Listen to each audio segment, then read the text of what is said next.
बिस्मिल्लाहिर्रहमानिर्रहीम। Dear student, अस्सलाम वालेकुम। लेक्चर नंबर है 24।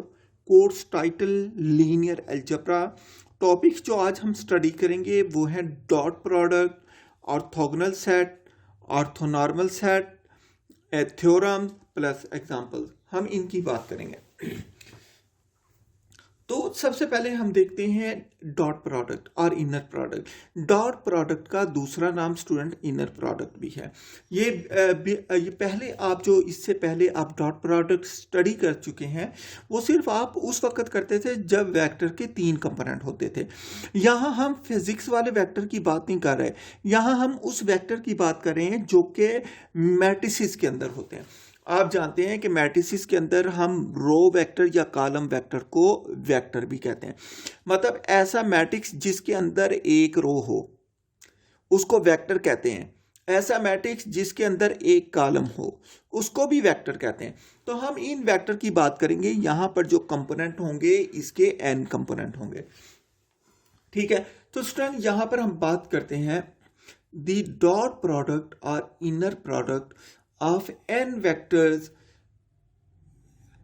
n वेक्टर्स से मुराद के ऐसे वेक्टर जिनके n कंपोनेंट है।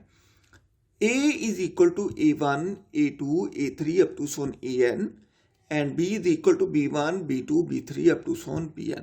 ये मेरे पास 2 वेक्टर हैं। मैंने इसका डॉट प्रोडक्ट कैसे डिफाइन करना है, इज डिफाइंड एज। देखिए स्टूडेंट, इससे पहले आपने जो वेक्टर पढ़े थे उसके अंदर हम ऐसा पढ़ते थे, हमारे पास एक वेक्टर है उसके a1, a2, a3, इसके 3 कंपोनेंट है। दूसरा वेक्टर b है, b के कितने कंपोनेंट है, b1, b2, b3, इसके भी 3 कंपोनेंट है। जब इन दोनों का डॉट प्रोडक्ट लेते थे तो a1 b1 plus a2 b2 plus a3 b3, यानी कि पहला कंपोनेंट पहले से मल्टीप्लाई हो जाता था प्लस दूसरा कंपोनेंट दूसरे से प्लस तीसरा कंपोनेंट तीसरे से मल्टीप्लाई हो जाता था। तो ये क्या हो जाता था, पहला पहले से मल्टीप्लाई हो गया प्लस दूसरा दूसरे से मल्टीप्लाई हो गया प्लस तीसरा तीसरे से मल्टीप्लाई हो गया। तो स्टूडेंट यहाँ पर हम जो देख रहे हैं, यहाँ पर हम ऐसे वेक्टर देख रहे हैं जिनके कंपोनेंट n होंगे। मतलब या रो वेक्टर है या कॉलम वेक्टर है। तो a जैसे a गिवन है, a is equal to a1, a2, a3 up to so on an and b given है, b is equal to b1, b2, b3 up to so on bn। अच्छा, ये vector जरूरी नहीं, ये मैंने रो वेक्टर लिखे। ये इस तरीके से भी आ जाए तो यही तरीका कार होगा, पहला पहले से मल्टीप्लाई होगा, दूसरा दूसरे से, तीसरा तीसरे से, आखिरी से मल्टीप्लाई होगा। तो इसको हम क्या कहते हैं, b is equal to b1, b2, b3 up to so on bn। इसको इस तरीके से भी लिखते हैं, b1, b2, b3 up to so on bn। ठीक है, जब इनका डॉट प्रोडक्ट लेते हैं तो डॉट प्रोडक्ट के अंदर पहला कंपोनेंट पहले कंपोनेंट से मल्टीप्लाई हो गया प्लस दूसरा कंपोनेंट दूसरे कंपोनेंट से मल्टीप्लाई हो गया प्लस तीसरा कंपोनेंट तीसरे से मल्टीप्लाई हो गया plus up to so on plus आखिरी कंपोनेंट आखिरी से मल्टीप्लाई हो गया। अच्छा, इसको हम समेशन में जब लिखते हैं, अब देखिए दोनों का इंडेक्स सेम है, ए का भी 1 बी का भी 1, ए का भी 2 बी का भी 2, ए का भी 3 बी का भी 3। इसलिए हमने क्या किया, दोनों में इंडेक्स आई लिख दिया, दोनों का इंडेक्स भी सेम कर दिया जर्नल फॉर्म के अंदर। तो मैंने इसको लिख दिया ए आई इंटू ए आई, ये भी दोनों मल्टीप्लाई हो रहे हैं। अब आई शुरू कहां से हो रहा है, 1 से हो रहा है, तो मैंने लिखा आई वेरी फ्रॉम 1 कहां तक जा रहा है, n तक जा रहा है, मैंने लिखा i vary from 1 to n। ये पहला इंडेक्स यहां से आखिरी जो है वो ऊपर लिखा जाता है। तो इसको इस तरीके से भी हम लिखते हैं। तो हमने देखा कि आल्सो ए डॉट, तो इसको समेशन फॉर्म में लिख दिया, a dot b is equal to summation where i vary from 1 to n a i b i. Example है, find the dot product of u is equal to 1 minus 2 3 4 and v is equal to 2 3 minus 2 1। तो ये 2 vector हैं, इन दोनों का dot product हमें find करना है। तो मैंने इनको पहले डॉट प्रोडक्ट की फॉर्म में लिखा u dot v that is equal to u क्या है 1 माइनस 2 3 एंड 4 डॉट v क्या है जी 2 3 माइनस 2 1।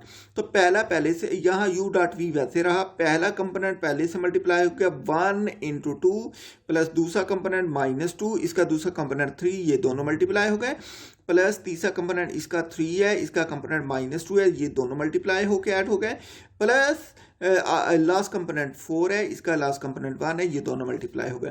तो u dot v is equal to 2 1 is 2 plus minus is minus 3 2 is 6 plus minus is minus 3 2 is 6 plus into plus is plus 4 1 is 4। इसको हमने multiply किया तो ये माइनस सिक्स क्या हो गया माइनस 12, 2 प्लस 4 6 हो गया। So u dot v is equal to minus 6 आ गया। नेक्स्ट एग्जाम्पल है जी, नेक्स्ट एग्जाम्पल में अब डॉट प्रोडक्ट का स्टूडेंट एक और भी फायदा है कि अगर कोई ऐसा कंपोनेंट जो अननोन हो, जैसे यहाँ पर एक्स है, हम वो उस कंपोनेंट की वैल्यू भी फाइंड कर सकते हैं। जैसे उसने यहाँ पर नेक्स्ट एग्जाम्पल में कहा है let a is equal to x 2 3 and b is equal to 4 1 2 if a dot b is equal to -4 then find x। हमने इसका सबसे पहले सिंपल डॉट प्रोडक्ट लिया, ये a है a डॉट b, पहला क्या है x2 3 दूसरा क्या है 4 1 2। अब देखें a डॉट b में क्या करेंगे, पहला पहले से मल्टीप्लाई होगा, x 4 से होगा, प्लस 2 इंटू 1 से होगा, प्लस 3 इंटू 2 से होगा। ये देखें हमने आगे इसको मल्टीप्लाई करके लिख दिया। ये क्या हो गया है, a dot b is equal to x into 4 plus 2 into 1 plus 3 into 2। a dot b क्या हो गया, 4 into x 4x, 2 1 is 2 plus 2 3 2 is plus 3। अब हमने यहाँ पर पुट कर दिया, put a dot b is equal to -4। यहाँ पर ये a डॉट बी है, ये वाला a डॉट बी किसके बराबर है, -4 के बराबर है, लिहाजा मैंने a डॉट बी की जगह पर -4 पुट कर दिया। यहाँ पर a डॉट बी की जगह मैंने -4 पुट कर दिया, that is equal to 4x plus ये क्या हो गया 8। तो a हमने जो लेफ्ट साइड थी वो राइट पे लिखी, जो राइट है वो लेफ्ट पे लिखी, ये क्या हो गया 4x plus 8 is equal to -4। 8 दूसरी तरफ जाकर माइनस हो गया, x की वैल्यू क्या निकल आई, -3 निकल आई। तो यहाँ से हमने वो कंपोनेंट जो कि अननोन था वो भी फाइंड कर दिया। नेक्स्ट है जी properties of dot product. If u v and w are 3 vectors, हमने यहाँ पर 3 वेक्टर दिए हैं u v और w। यहाँ पर 3 वेक्टर दिए u v एंड w, तीनों वेक्टर के कंपोनेंट n है। n का मतलब क्या, हमारे पास जो u वेक्टर है बेशक वो रो वेक्टर है या कॉलम वेक्टर है, u वेक्टर हमारे पास इस तरीके का है u1 u2 u3 up to so on un, ठीक है। अब बेशक आप इसको इस तरीके से लिख दें u1 u2 u3 up to so on un, दोनों तरीके से ठीक है जैसे आप लिखना चाहें। और v वेक्टर कैसे है, ये है v1 v2 v3 and up to so on vn, ठीक है। इसके बाद क्या है w है, w किसके बराबर आ जाएगा जी, w1 w2 w3 and up to so on wn। मतलब हर वेक्टर के कंपोनेंट n है, बेशक इसे कॉलम वेक्टर में लिखें या रो वेक्टर में, किसी को जैसे मर्जी लिखना चाहें। इसलिए मैंने लिखा है कि हर एक बिलोंग करता है rn को, इसके n कंपोनेंट है, ये rn को बिलोंग करेगा, इसके n कंपोनेंट है, ये rn को बिलोंग करेगा, इसके भी n कंपोनेंट है तो ये भी rn को बिलोंग करेगा। तो इन Rn and C is any scalar, और C जो है हमारे पास कोई भी एक स्केलर है, then number 1 u dot u is greater or equal to 0। तो हमने कहा जो u डॉट u होता है वो उसका डॉट प्रोडक्ट, मतलब सेम वेक्टर का डॉट प्रोडक्ट 0 से बड़ा होता है या 0 के बराबर होता है, 0 से लेस कभी नहीं होता। ये 0 से बड़ा हर सूरत होगा, बेशक u वेक्टर पॉजिटिव है या नेगेटिव है, लेकिन 0 कब होगा, जब u वेक्टर 0 आ जाएगा। मैंने कहा u dot u is equal to 0, कब 0 होगा, if u is equal to 0, अगर 0 वेक्टर आ गया है तो तभी इसका u डॉट u 0 होगा, अदरवाइज ग्रेटर देन 0 होगा। अदरवाइज क्या हो जाएगा, u dot u is equal to u square हो जाता है। नंबर 2, अगर दो डिफरेंट वेक्टर का डॉट प्रोडक्ट 0 आ जाए, if and only if u and v are perpendicular, ये उसी वक्त मुमकिन है या तो दोनों वेक्टर परपेंडिकुलर हों या दोनों में से कोई एक वेक्टर भी 0 आ जाए तो u डॉट v 0 हो जाता है। तो यही लिखा है u dot v is equal to 0 if and only if u is perpendicular to v और एनी वेक्टर u और v इज 0, ठीक है, या दोनों में से कोई भी वेक्टर 0 हो जाए। नंबर 3, u डॉट v जो होता है that is equal to v dot u। ये कौन सी प्रॉपर्टी होती है, कम्यूटेटिव प्रॉपर्टी होती है। तो मैंने कहा डॉट प्रोडक्ट इज कम्यूटेटिव, मतलब डॉट प्रोडक्ट के अंदर कम्यूटेटिव प्रॉपर्टी होल्ड करती है। नेक्स्ट है जी ये एसोसिएटिव प्रॉपर्टी है, अगर पहले 2 वेक्टर का डॉट प्रोडक्ट लें फिर तीसरे के साथ लें, या पहले आखिरी 2 का लें फिर पहले के साथ लें, दोनों सूरतों में आंसर बराबर रहता है। मतलब u dot v dot w is equal to u dot into v dot w। इसको हम क्या कहते हैं जी, इसको कहते हैं dot product is associative. Number 5 u dot into v plus डब्ल्यू इज इक्वल टू, ये u डॉट प्रोडक्ट ले लेंगे v के साथ प्लस फिर u का डॉट प्रोडक्ट ले लेंगे w के साथ, तो इसको कहते हैं डॉट प्रोडक्ट इज डिस्ट्रीब्यूटिव। तो मतलब डॉट प्रोडक्ट के अंदर डिस्ट्रीब्यूटिव प्रॉपर्टी भी होल्ड करती है।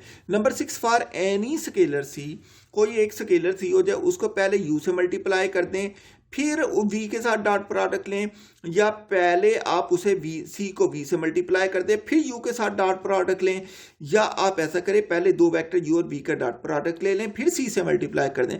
तीनों केसेस ये बराबर होंगे, तीनों केसेस बराबर होंगे। फिर हम बात करते हैं यूनिट वेक्टर की। स्टूडेंट आपको तो पता है ऐसा वेक्टर जिसकी मैग्नीट्यूड 1 हो उसको यूनिट वेक्टर कहते हैं, क्योंकि इसके अंदर यूनिट वेक्टर इस्तेमाल होते हैं, इसलिए मैंने यहाँ पर यूनिट वेक्टर की बात की है कि a unit vector is a vector whose length is 1, जिसकी लेंथ 1 है। If x is any non zero vector, अगर x कोई भी नॉन जीरो वेक्टर आ जाए then the unit vector is u is equal to 1 over x into x आ जाएगा। तो आपने पढ़ा था कि यूनिट वेक्टर जो होता है ना, यूनिट वेक्टर आमतौर पर यूनिट वेक्टर एक कैप से डिनोट करते हैं। तो unit vector is obtained by dividing A vector with its magnitude, तो मैग्नीट्यूड पे डिवाइड कर देते हैं। तो वेक्टर किसके इक्वल आ गया, मैग्नीट्यूड उधर जाकर मल्टीप्लाई हो गई, इसे हम लिख सकते हैं ए मैग्नीट्यूड इंटू एक यूनिट वेक्टर। मतलब किसी भी यूनिट वेक्टर को उसकी मैग्नीट्यूड और डायरेक्शन में ब्रेक करके हम लिख सकते हैं। लिहाजा मैंने यही यहाँ पर कहा, मैंने कहा जो यूनिट वेक्टर होगा उसे u से डिनोट करेंगे और that is equal to 1 over x नाम, क्योंकि ये वेक्टर है, वेक्टर को मैग्नीट्यूड के लिए नाम इस्तेमाल करते हैं इंटू x। ठीक है, ये यूनिट वेक्टर था। नेक्स्ट देखें, एक छोटी सी एग्जांपल है हमने की है। मैंने कहा यहाँ पर हमें एग्जांपल के अंदर एक वेक्टर गिवन है, हमने उसका यूनिट वेक्टर फाइंड करना है। जैसे हमारे पास है let x is equal to -3 4, then find unit vector. इसका हमने यूनिट वेक्टर फाइंड करना है। हमें पता है यूनिट वेक्टर का फार्मूला क्या है। यूनिट वेक्टर का फार्मूला हमने अभी देखा है कि मैग्नीट्यूड फाइंड करें और उसे वेक्टर से डिवाइड कर दें, ये फार्मूला x ओवर x नाम, इसको नाम बोलते हैं जो डबल लाइन वाला होता है। सिंगल लाइन वाला एब्सोल्यूट होता है, ये नाम होता है। तो 1 ओवर x नाम, पहले हम उसका x का नाम निकालते हैं, उसके बाद हम उसे x से मल्टीप्लाई कर देंगे। तो इसका नाम निकालने के लिए मैंने क्या किया, सोल्यूशन x नाम इज इक्वल टू इधर दोनों तरफ मैंने नाम ले लिया, ये x की वैल्यू मैंने -3 4 पुट करके नाम ले लिया। तो x नाम किसके बराबर आ जाएगा, that is equal to -3 whole square plus 4 whole square, that is equal to square root 3 का स्क्वायर 9 और 4 का स्क्वायर 16, इसका क्या हो जाएगा 25। मतलब x नाम मतलब x की मैग्नीट्यूड 5 आ गई। By the definition of unit vector we know that, हम जानते हैं by the definition of unit vector कि जो यूनिट वेक्टर होता है that is equal to 1 over x नाम into x, using values of x नाम इन 1 वी गेट। तो क्या हो जाएगा, हम इसकी वैल्यू पुट करते हैं, u वैसे का वैसे 1 वैसे का वैसे, x नाम किसके बराबर है 5 के बराबर है, तो x नाम की जगह मैंने 5 लिखा इंटू x किसके बराबर है -3 और 4 के बराबर है। Orthogonal set, orthogonal set, a set of vectors S is equal to u1 u2 u3 up to some uk। हमारे पास एक सेट है, उसके अंदर k वेक्टर है, u1 u2 u3 up to some uk, k vector है in Rn, मतलब हर एक वेक्टर के कंपोनेंट n है, इज कॉल्ड ऑर्थोगोनल। इसको हम कहेंगे ये जो सेट है, सेट ऑफ वेक्टर है, ये ऑर्थोगोनल सेट ऑफ वेक्टर है if every pair of distinct vector in S are orthogonal. अगर इसमें से कोई भी दो डिफरेंट वेक्टर लें, उनका डॉट प्रोडक्ट जो है वो 0 आ जाए। मतलब यहाँ पर k वेक्टर है ना, मैं कहता हूँ यहाँ पर u1 dot u2 is equal to 0, u2 dot u3 is equal to 0, u3 dot u4 is equal to 0 and so on, uk -1 into uk is equal to 0। अगर इस तरीके से आ जाए तो हम इसे क्या कहते हैं, ऑर्थोगोनल। मतलब वेक्टर दोनों डिफरेंट होने चाहिए। तो मैंने कहा बजाय इसके कि मैं हाँ इतने लंबा चौड़ा लिखूं, मैं सिंपल लिख दूं u i dot u j is equal to 0। मतलब एक इंडेक्स आई दूसरे का जे, मतलब दोनों डिफरेंट हो गए। यहां पर मैं लिखूंगा आई इज नॉट इक्वल टू जे, मतलब आई और जे बराबर नहीं हो सकते। यही मैंने डेफिनेशन लिखी है are orthogonal, that is if u i dot u j is equal to 0 for all i is equal to j. Orthonormal set, a set of vectors s is equal to u1 u2 u3 up to so on un। मैंने खुद जान के इसको k कर दिया, इसको n कर दिया। आप बेशक दोनों को k लिख लें या दोनों में n लिख लें, कोई फर्क नहीं पड़ेगा। in Rn is called orthonormal if every pair of distinct vector in S is। तो मैंने कहा ऑर्थोनॉर्मल सेट क्या होते हैं, अगर दोनों का डिफरेंट का डॉट प्रोडक्ट लें तो 0 आ जाए, लेकिन अगर सेम का डॉट प्रोडक्ट लें तो 1 आ जाए। U i dot u j different का डॉट प्रोडक्ट 0 है, यहां लिख दिया कि आई इज नॉट इक्वल टू जे, लेकिन अगर ए सेम वेक्टर का डॉट प्रोडक्ट लें तो वो 1 हो जाता है। And u i dot u i is equal to 1 for all i is equal to 1 2 3 up to so n। ठीक है, एग्जाम्पल है next. If x1 is equal to 1 0 2 and x2 is equal to -2 0 1 and x3 is equal to 0 1 0, then x1 x2 x3 is an orthogonal set in R3। also find orthonormal set u1 u2 u3। पहले तो हमने इसके अंदर उसने बताया कि ये जो तीनों वेक्टर हैं ये प्रूव करें कि ये ऑर्थोगोनल है। उसके बाद हमने इन ऑर्थोगोनल वेक्टर के ऑर्थोनॉर्मल वेक्टर निकालने हैं। यहां R3 क्यों लिखा हुआ है, R3 इसलिए लिखा हुआ है x1 के भी 3 कंपोनेंट हैं, x2 के भी 3 कंपोनेंट हैं और x3 के भी 3 कंपोनेंट हैं। इस वजह से कंपोनेंट की वजह से R3 लिखा हुआ है। और हमने पहले तो ये प्रूव करना है कि ये ऑर्थोगोनल है। उसके बाद इन ऑर्थोगोनल वेक्टर जब प्रूव हो गए तो इनके ऑर्थोनॉर्मल वेक्टर हमने फाइंड करते हैं। तो सॉल्यूशन है x1 डॉट, सबसे पहले हम चेक करते हैं कि ये ऑर्थोगोनल है कि नहीं। मैंने x1 का डॉट प्रोडक्ट x2 के साथ लिया, अगर वो 0 आ गया तो ये ऑर्थोगोनल है, अगर 0 ना आया तो ऑर्थोगोनल नहीं है। x1 डॉट x2, x1 क्या है जी 1 0 2 डॉट x2 क्या है -2 0 1, दैट इज इक्वल पहला पहले के साथ 1 इंटू -2, दूसरा दूसरे के साथ 0 इंटू 0 प्लस तीसरा तीसरे के साथ 2 इंटू 1 हो गया। x1 dot x2 that is equal to 0। ये सारे ये क्या हो गया -2, ये +0, ये क्या हो गया +2, ये 2 और -2 cancel, that is equal to 0। x1 dot x2 ये 0 के इक्वल हो गया। ठीक है, अब हम x2 का डॉट प्रोडक्ट लेते हैं x3 के साथ। जब x2 का डॉट प्रोडक्ट x3 के साथ लिया, x2 क्या है -2 0 1, ये डॉट वैसे का वैसे। x3 क्या है जी, x3 है -2 पहला पहले के साथ इंटू 0 प्लस दूसरा दूसरे के साथ 0 इंटू 1 प्लस तीसरा तीसरे के साथ 1 इंटू 0 आ जाएगा। फिर मैंने इसको कैलकुलेट किया, x2 dot x3 that is equal to -2 into 0 0 plus 0 into 1 0 plus 1 into 0 0। ये x2 डॉट x3 क्या हो गया जी 0 हो गया। Also x1 dot x3 is equal to, अब मैंने x1 का डॉट प्रोडक्ट x3 के साथ लिया तो x1 क्या है 1 0 2 डॉट वैसे का वैसे, x3 क्या है जी 0 1 0। ठीक है, इन दोनों का डॉट प्रोडक्ट लिया, पहला पहले के साथ 1 इंटू 0 प्लस दूसरा दूसरे के साथ 0 इंटू 1 प्लस तीसरा तीसरे के साथ 2 इंटू 0। तो x1 डॉट x3 क्या हो गया 0 into 0 into 0 that is equal to 0। Here we see that x1 x2 and x3 are orthogonal. तो यहां से हमें पता चला कि x1 x2 x3 जो है ये ऑर्थोगोनल आ गए। अब हमने क्या करना है जी, इनके ऑर्थोनॉर्मल वेक्टर निकालने। ऑर्थोनॉर्मल निकालने के लिए ऑर्थोनॉर्मल कौन सा u1 u2 u3, यहां पर उसने गिवन है कि जो ऑर्थोनॉर्मल है वो u1 u2 और u3 है। तो सबसे पहले मैंने यहां पर दिखा, here we see that x1 x2 and x3 are orthogonal, ये ऑर्थोगोनल है। Now we find orthonormal set of vectors।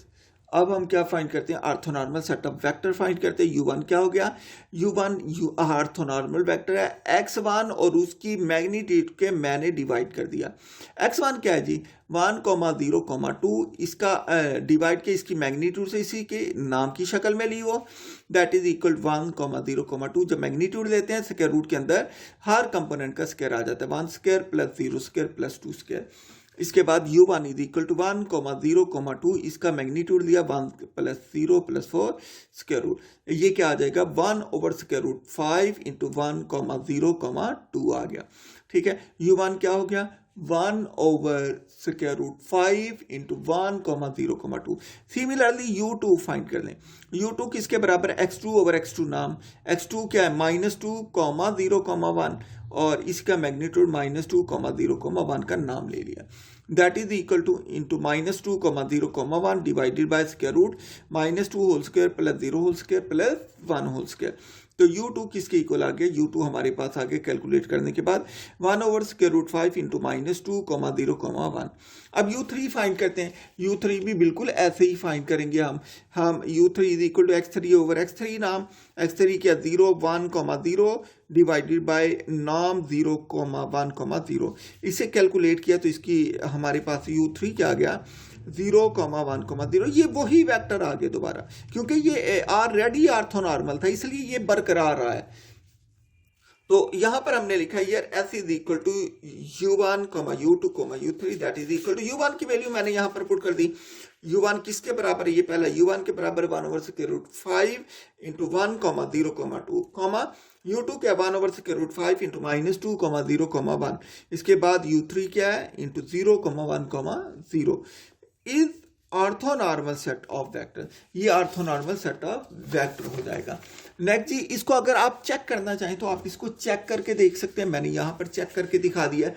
ये ज़रूरत नहीं है लेकिन आपको समझाने के लिए ये जो मैंने अभी प्रूव किया है, मतलब वो हमने इसकी डेफिनेशन में लिखा था ना कि जब भी ऑर्थोनॉर्मल सेट निकालते हैं डिफरेंट का डॉट प्रोडक्ट 0 होता है, सेम का डॉट प्रोडक्ट 1 होता है। तो मैंने सेम का डॉट प्रोडक्ट 1 करके दिखा दिया, डिफरेंट का तो आपको पता ही है कि वो 0 है। तो यहां पर देखिए मैंने यहां पर लिखा है we can also check that U1, U2 and U3 are orthonormal और नॉट। तो इसके लिए मैंने क्या किया, सेम वेक्टर का डॉट प्रोडक्ट लिया U1 dot U1 that is equal 1 over square root 5 into 1,0,2 dot, ये U1 के साथ डॉट प्रोडक्ट लिया 1 ओवर स्क्वायर रूट 5 इंटू 1,0,2।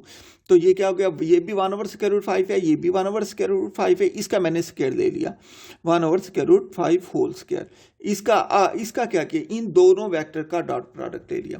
तो U1 डॉट U1 इसका स्क्वायर क्या हुआ, 1 का 1 रहा, स्क्वायर रूट 5 का हो गया 5।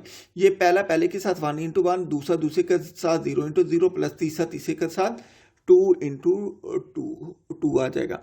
तो U1 डॉट U1 क्या हो गया हमारे पास 1 ओवर 5 इंटू 1 प्लस 0 प्लस 4 आ गया।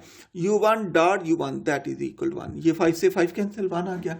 सिमिलरली U2 डॉट U2 का U2 के साथ हमने डॉट प्रोडक्ट लिया, तो U2 क्या था 1 over square root 5 into -2,0,1 dot U2 क्या आ गया 1 ओवर स्क्वायर रूट 5 इंटू -2,0,1। तो 1 ओवर स्क्वायर रूट 5 ये होल स्क्वायर हो गया, ये इसका डॉट प्रोडक्ट इसी के साथ -2,0,1 डॉट -2,0,1। तो ये क्या हो गया U2 या डॉट U2 1 ओवर 5 इंटू -2 से मल्टीप्लाई हो गया प्लस 0 से मल्टीप्लाई हो गया प्लस 1 से मल्टीप्लाई हो गया। U2 या dot U2 is equal to 1 over 5 into 4 plus 0 plus 1। U2 dot U2 is equal to 1 over 5 into 5 से 5 cancel, U2 dot U2 is equal to 1। Similarly we can calculate U3 dot U3 is equal 1। U3 वाला आप खुद calculate करके देख लें, उसका dot product भी हमारे पास कितना आ जाएगा 1 आ जाएगा। इससे ये पता चला कि तीनों वेक्टर जो हैं या इसमें ऑर्थोनॉर्मल हो गए, ऑर्थोगोनल भी हैं ऑर्थोनॉर्मल भी हैं। नेक्स्ट स्टूडेंट एक थ्योरम है छोटा सा, वो कहता है थ्योरम में let S is equal to U1 U2 U3 up to so on U k be an orthogonal set of non zero vectors in Rn। ये जो है ये ऑर्थोगोनल सेट ऑफ वेक्टर है और ये सारे वेक्टर नॉन जीरो हैं, कोई भी जीरो नहीं है इसमें। U1 भी नॉन ज़ीरो, U2 भी नॉन ज़ीरो, U3 भी नॉन ज़ीरो, U4 भी नॉन ज़ीरो, U5 भी non zero, up to so UK भी non zero. Then S is linearly independent, तो ऐसे लीनियरली इंडिपेंडेंट हो जाएगा। तो स्टूडेंट इसके अंदर हम क्या करेंगे, सबसे पहले हम इसका लीनियर कम्बिनेशन लिखेंगे। लीनियर कम्बिनेशन लिखने के बाद हम सॉल्व करेंगे। अगर तमाम स्केलर जीरो के इक्वल आ गए तो वो लीनियरली इंडिपेंडेंट आ जाएगा। अगर तमाम स्केलर जीरो ना आए तो फिर वो लीनियरली डिपेंडेंट हो जाएगा। ठीक है, यहां पर हमने लिखा by the definition of linear combination we know that C1 V1 plus C2 V2 plus C3 V3 plus up to so on plus CK VK is equal to 0, that is equal to 1। तो मैंने ये linear combination लिखा, इसको मैंने 1 का नाम दिया। मैंने कहा since set of vector is S is equal to U1 U2 U3 up to so UK, क्योंकि ये जो सेट ऑफ वेक्टर गिवन है, since the set of vector S is equal to U1 U2 U3 up to so UK, ये set of vectors है। और ये यहां मैंने ये जनरल फार्मूला लिखा है, V में लिखा है, जो कि आप डेफिनेशन में पढ़े थे। अब ये सेट ऑफ वेक्टर तो ये है, इसलिए V1 की जगह U1 आ गया, V2 की जगह U2, V3 की जगह U3 और VK की जगह UK। तो इसलिए ये क्या हो गया, C1। या फार्मूले के अंदर मैंने K लिखा है, आप N भी लिख सकते हैं, लेकिन जब वेक्टर लिखेंगे तो यहां पर K ही आएगा। ठीक है ना। तो अब हम क्या करते हैं, हमने ये प्रूव करना है जितने स्केलर हैं वो सारे जीरो हैं। तो मैंने लिखा C1 U1 plus C2 U2 plus C3 U3 plus up to CK UK is equal to 0, that is 3। Now taking dot product of 3 by UI where I vary from 1 to K। अब हमने क्या किया, हमने इसको दोबारा लिखा और हमने कहा इसके दरमियान में एक एलिमेंट CI UI भी आता है। ये ith एलिमेंट है, ये कहीं दरमियान में आता है यहां पर। ठीक है, तो उसके बाद जाके आखिरी आता है। पहले मैंने ये सिंपल लिखा, उसके बाद ये लिखने का मतलब ये है कि इसके दरमियान में एक एलिमेंट CI UI भी है। तो मैंने कहा दैट इज इक्वल टू 0। यहां पर जो I वेरी करता है वो 1 से K तक वेरी करता है। ये I 1 से K तक वेरी करता है। ठीक है, मतलब शुरू 1 से होता है, जाता K तक है, I दरमियान में। ठीक है, तो अब मैंने इसका डॉट प्रोडक्ट ले लिया UI के साथ, इसी के साथ ले लिया UI के साथ। मैंने C1 वैसे लिखा, U1 का डॉट प्रोडक्ट लिया I के साथ, तो U1 dot UI plus C2 वैसे लिखा, U2 के साथ डॉट प्रोडक्ट लिया UI का, प्लस C3 वैसे लिखा, U3 के साथ डॉट प्रोडक्ट लिखा UI का, plus up to so on plus CI into UI dot UI। मैंने UI के साथ डॉट प्रोडक्ट लिया UI का, plus up to so on CK UK के साथ डॉट प्रोडक्ट लिया UI का, that is equal to 0 into UI। अब देखें, जो उसने ऊपर कहा था U1 U2 up to so on UK, ये सारे के सारे ऑर्थोगोनल सेट हैं, सेट ऑफ वेक्टर, ये सब ऑर्थोगोनल वेक्टर्स हैं। तो इसका मतलब जो डिफरेंट होगा उसका डॉट प्रोडक्ट 0 हो जाएगा, जो सेम हो जाएगा वो बच जाएगा। अब ये एक U1 है, दूसरा UI है, इनका डॉट प्रोडक्ट 0 हो गया। C2 इंटू एक U2 है, दूसरा UI है, इन डिफरेंट का डॉट प्रोडक्ट 0 हो गया, प्लस C3 एक U3 है, दूसरा UI है, इन डिफरेंट का dot product 0 plus up to so on plus CI, ये UI इसका डॉट प्रोडक्ट UI के साथ आ गया, ये वैसे रहा, plus up to so on CK UK dot UI, ये डिफरेंट है, दोनों का डॉट प्रोडक्ट 0 हो गया, दैट इज इक्वल टू 0। यहां पर हमने यही बात लिखी है, हमने कहा we know that if vectors are orthogonal then UI dot UJ is equal to 0, different का dot product 0 and UI dot UI is equal to U square, और जो सेम है उनका dot product UI square. Definition में हम ये पढ़ चुके हैं। So we are left behind, हमारे पास क्या बच गया, ये सारे 0 हो गए, बाकी बचा CI UI क्या हो गया, UI स्क्वायर हो गया। तो मैंने इसे नाम के अंदर इसलिए लिखा क्योंकि ये वेक्टर है, UI नाम स्क्वायर मैंने लिख दिया, दैट इज इक्वल टू 0। अब देखिए दोनों का जो प्रोडक्ट है वो 0 के इक्वल है, इसका मतलब या तो CI 0 है या UI 0 है, लेकिन उसने ऊपर कहा है कि U1 U2 U3 up to so on UK, ये तो 0 हो ही नहीं सकते, मतलब नॉन 0 वेक्टर्स हैं। इसका मतलब ये हुआ कि UI 0 नहीं हो सकता। तो it is mention in the theorem that ये थ्योरम के अंदर मेंशन है, ठीक है, कि ये नॉन जीरो है। U1, U2, U3 up to so on UK are non zero vector, ये नॉन जीरो वेक्टर्स हैं, ठीक है। Therefore UI whole square is not equal to zero, इसलिए UI होल स्क्वायर जीरो के इक्वल नहीं होगा। सिंस UI नाम whole square is not equal to zero, इसका मतलब ये तो जीरो नहीं है, फिर कौन जीरो है? ये CI जीरो है। देयरफॉर इसका स्क्वायर भी जीरो नहीं है तो UI भी जीरो नहीं है, which implies that equation for that CI is equal to zero, जिसका मतलब है कि CI जीरो के इक्वल है। 10 इसका मतलब CI is equal to zero हो गया। यहाँ पर I वेरी करता है 1 से लेकर K तक, तो इसका मतलब 1 से K का मतलब C1, C2, C3, CK तक सारे जीरो हैं, ये सारे स्केलर जीरो आ गए। इसका मतलब क्या हुआ? Which shows that S is linearly independent, ये प्रूफ हो गया स्टूडेंट।